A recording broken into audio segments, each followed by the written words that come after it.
Il avait promis de prendre soin de moi matériellement, financièrement, de prendre soin de moi, des enfants que nous aurons, du foyer en général. Et tout ce dont on aura besoin, il allait tout assumer.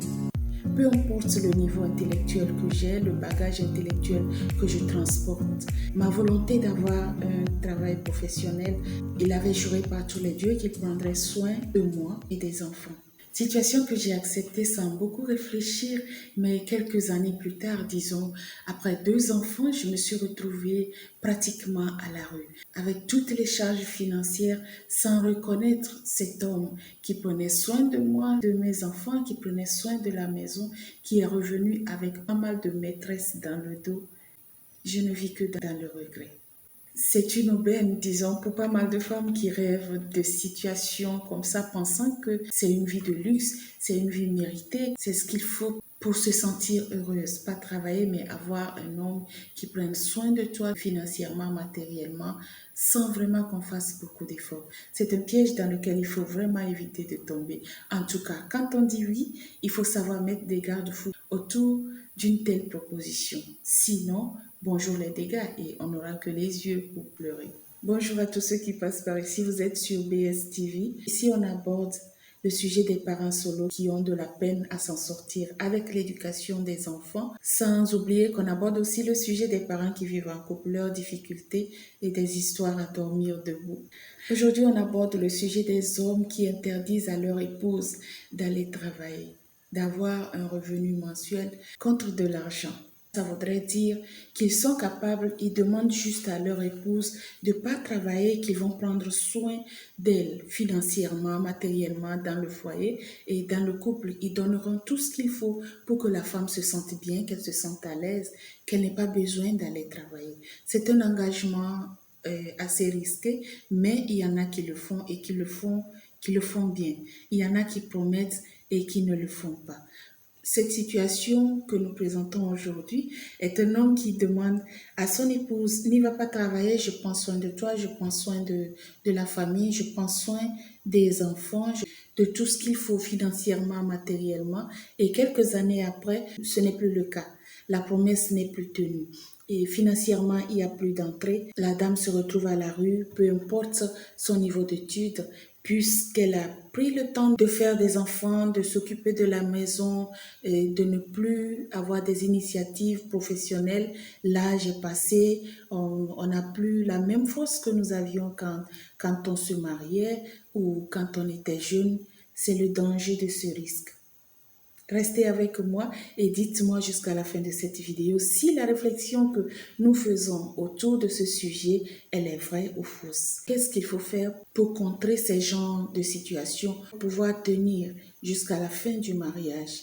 Est-il normal de demander à son épouse de ne pas aller travailler contre de l'argent? C'est normal du moment où l'homme peut assumer cet engagement, où il y a ces moyens dans la mesure où oui, je te demande de ne pas aller travailler et j'assume.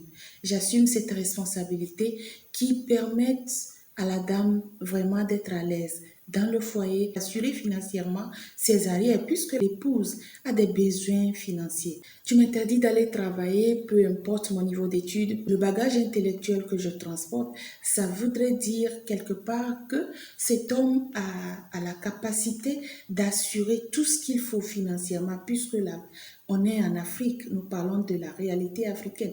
La femme vient de quelque part. On sait bien qu'en Afrique, quand on est marié, on n'est pas marié qu'à l'homme. On est marié à toute la famille, il y a des besoins. Et d'où nous venons aussi, il y a aussi des besoins. On appelle tout le temps, j'ai besoin de ci, j'ai besoin de ça, fais ceci pour moi, aide-moi pour tel projet. Et tout donc, ça devient compliqué, que ce soit homme ou femme.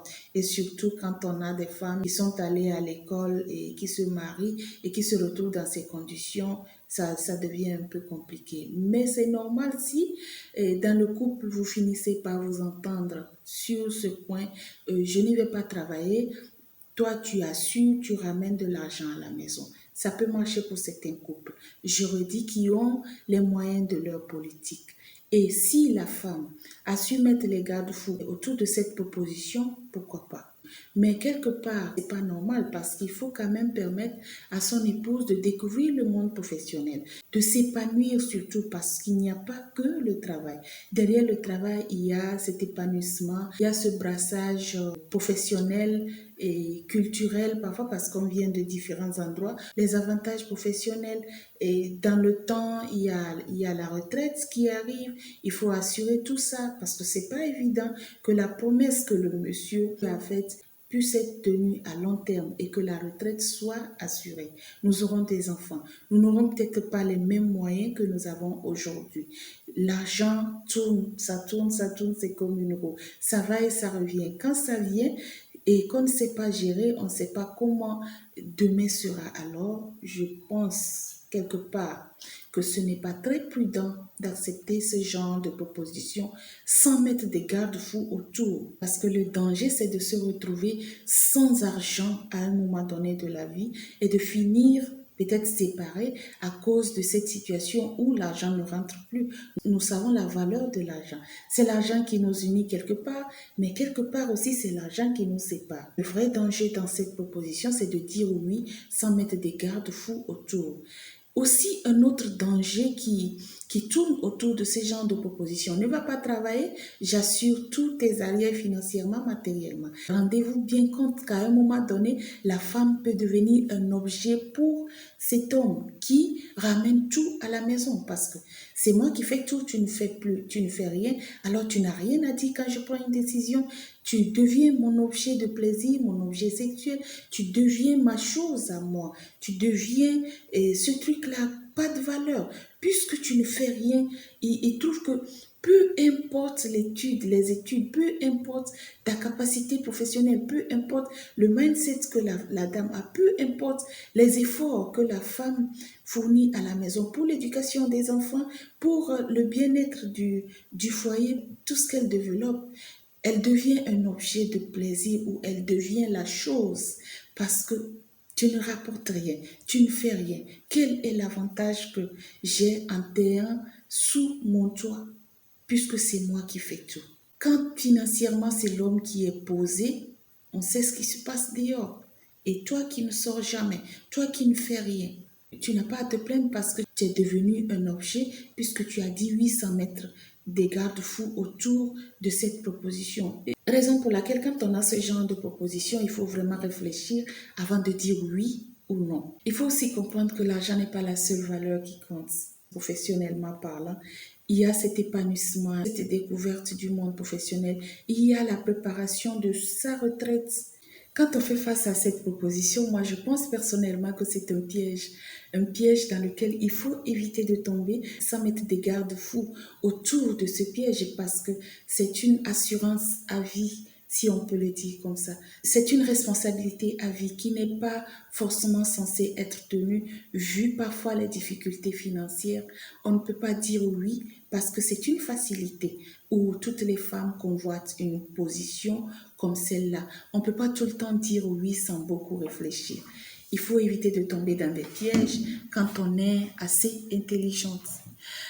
À tous ceux qui passent par ici, vous êtes sur Bonté Suprême, donnez-nous votre avis sur cette situation, sur ces hommes qui interdisent à leur épouse d'aller travailler contre de l'argent. Ils promettent de prendre soin de leur épouse financièrement, matériellement, à long terme, disons, à vie, tant qu'ils sont ensemble. Il y a des hommes qui le font et qui tiennent, mais il y en a qui le disent et qui ne tiennent pas 1 an, 2 ans, ce qui provoque parfois des séparations, des divorces. 1 an, 2 ans, c'est assez tôt. Parfois, après 2, 3 enfants, ce qui provoque des séparations. Le gros souci, c'est ces enfants-là qui, issus de ce mariage, se retrouvent dans des foyers divorcés, pas dans les mêmes conditions que quand les parents étaient ensemble. Vous venez de nous découvrir, n'hésitez pas à vous abonner, lâchez un pouce bleu pour soutenir la chaîne et les efforts de la chaîne. Prenez bien soin de vous, je vous dis à la prochaine en espérant que c'est pour très bientôt.